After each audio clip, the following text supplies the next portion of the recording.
Ok, juste avant de commencer la vidéo, je vous lance un petit défi à vous qui regardez mes vidéos. Déjà, le premier défi, c'est de vous abonner, tout simplement parce qu'il y a beaucoup de personnes qui regardent mes vidéos qui ne sont pas abonnées. Mais deuxièmement, j'ai caché le nombre d'abonnés, je l'ai masqué sur ma chaîne et je compte le laisser masqué pendant encore 4 vidéos. Au moment où je l'ai masqué, on était 21 600 sur la chaîne. Le but est de dépasser du coup les 23 000, gagner 1500 abonnés en 4 vidéos. Est-ce que vous pensez que c'est possible? Je compte sur vous, abonnez-vous en masse. Et du coup, réponse dans 4 vidéos lorsque je démasquerai le nombre d'abonnés. Ce serait vraiment cool. Ce serait vraiment cool.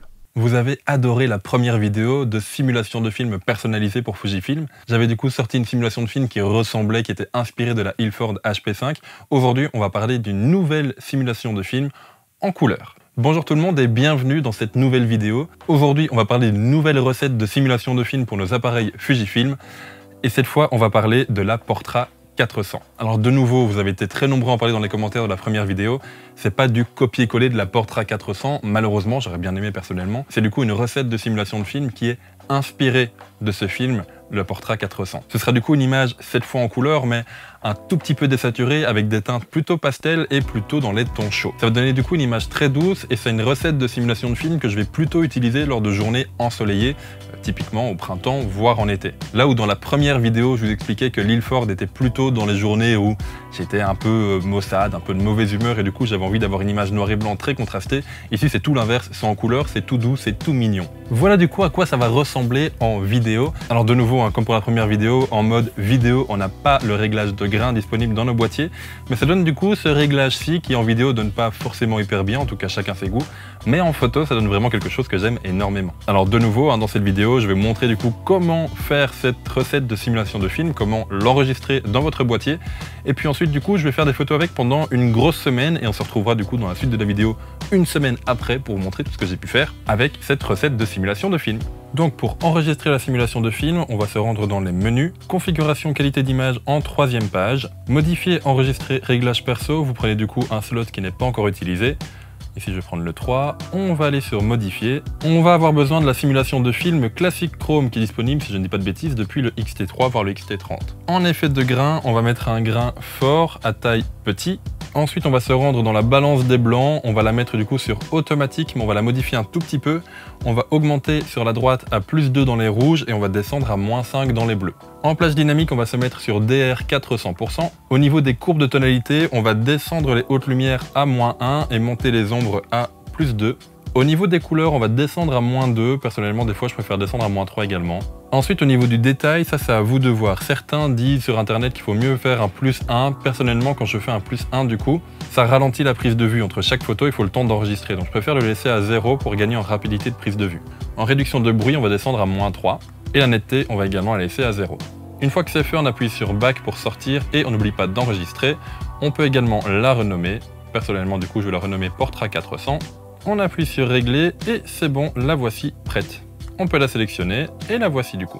Alors ici du coup je vous ai montré ça avec un Fujifilm X100V, dépendant des caméras que vous avez, les menus et l'ordre des menus peuvent se trouver à des endroits légèrement différents. Maintenant qu'on a la simulation de film chargée dans le boîtier, il ne reste plus qu'à aller shooter.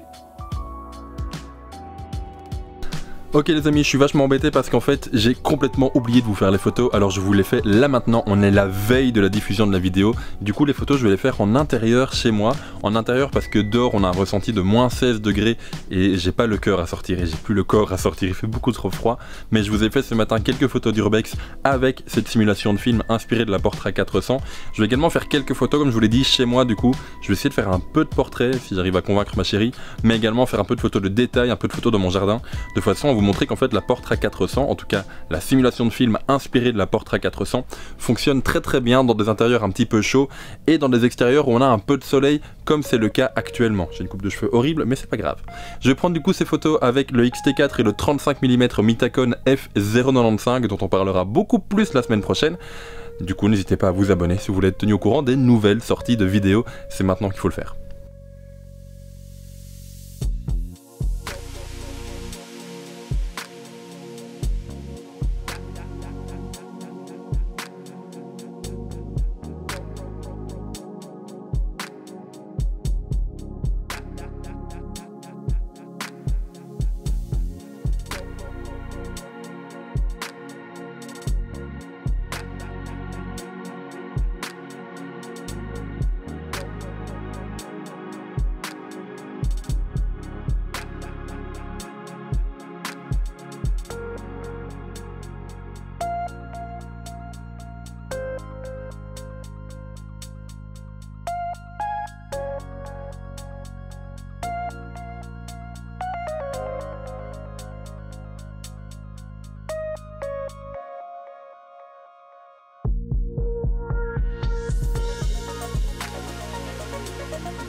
Ok les amis, j'espère que la vidéo vous aura plu. Si c'est le cas, n'hésitez pas à laisser le fameux pouce bleu.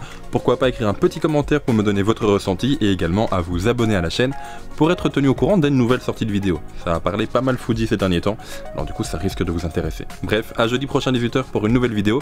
En attendant, prenez soin de vous. Ciao tout le monde.